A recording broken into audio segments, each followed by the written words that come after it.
The heartbeat of time. In a quiet village nestled between rolling hills and ancient forests, time seemed to stand still. The village, called Aurelia, had a strange legend passed down from generation to generation. The elders spoke of a hidden clock buried deep beneath the earth, an ancient artifact that governed not just the village, but the very heartbeat of time itself. It was said that as long as this clock continued to tick, the world would move forward, seasons would change, and life would follow its eternal rhythm. No one had seen the clock in centuries.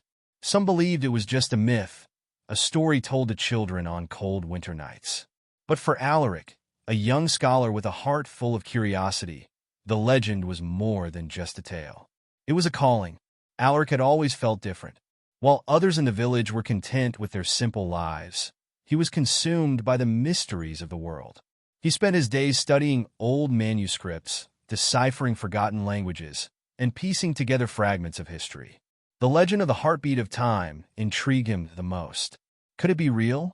Was there truly a mechanism beneath the earth that controlled the flow of time?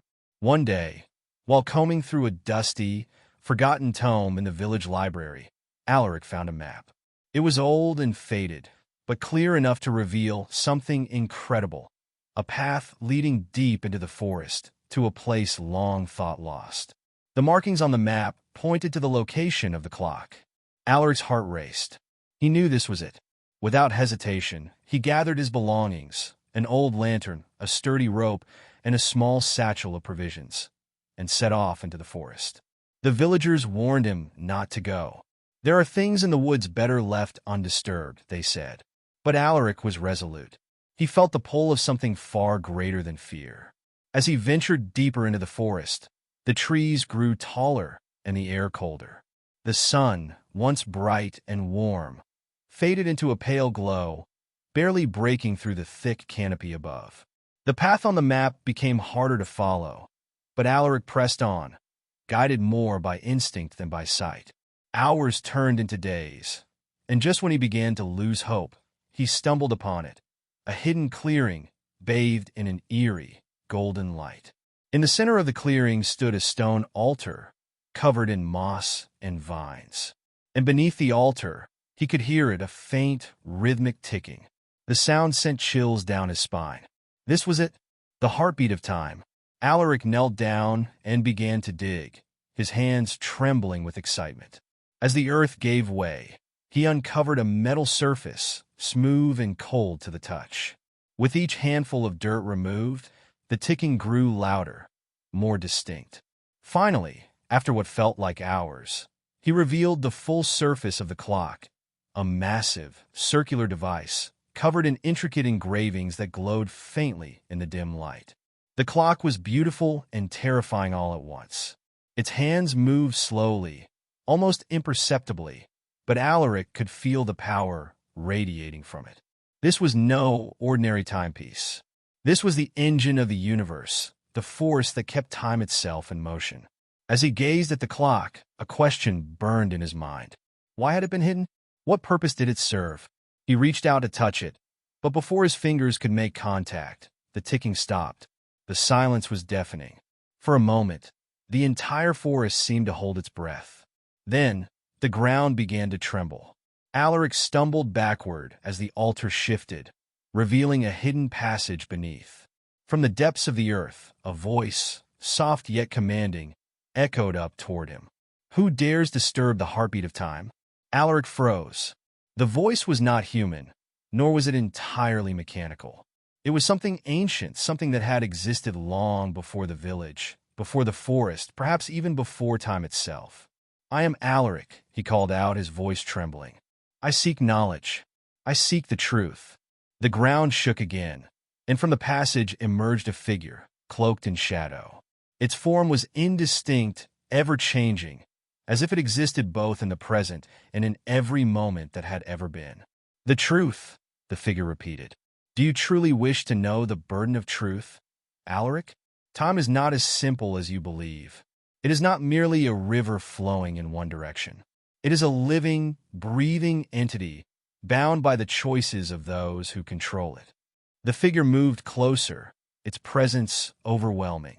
This clock, it gestured to the massive device, is but a vessel. It keeps time in check, yes, but it also holds the power to alter it, to rewrite the past, to shape the future. Alaric's heart pounded in his chest. The implications of the figure's words were staggering. To control time? To bend it to one's will? But there is a price, the figure continued. Time is not meant to be controlled. It flows naturally, as it should. To tamper with it is to disrupt the very fabric of existence. The one who controls this clock must bear the weight of every consequence, every ripple that spreads through history. Alaric hesitated. The power to control time was tempting. Imagine the possibilities. He could correct mistakes, prevent tragedies, reshape the world into something better. But he also understood the danger. Every change, no matter how small, could have catastrophic consequences. Why was the clock hidden? He asked, his voice barely above a whisper. The figure's eyes seemed to pierce through him. Because those who sought to use it did not understand its power. They believed they could control time without consequence. But time is not a servant. It is a force unto itself. Alaric looked down at the clock. The ticking had resumed, steady and unyielding. He could feel the weight of the decision before him. You must choose, Alaric, the figure said. Will you take the burden of time upon yourself, or will you walk away, leaving it to tick as it always has? For a long moment, Alaric stood in silence, his mind racing. He thought of the village, of the world beyond it, of the countless lives that would be affected by his choice. He had sought knowledge, but now he understood that knowledge came with responsibility. Slowly, Alaric stepped back from the clock. I choose to leave it, he said softly. Time must flow as it was meant to. The figure regarded him for a moment, then nodded. A wise choice. Without another word, the figure retreated into the passage, and the ground sealed itself once more, leaving Alaric alone in the clearing. The ticking of the clock faded into the background, blending with the sounds of the forest. As Alaric made his way back to the village, he felt a sense of peace. He had discovered the truth, but more importantly, he had learned the value of letting time move forward, unburdened by the hands of men. In the end, the heartbeat of time continued, steady and eternal, as it always had.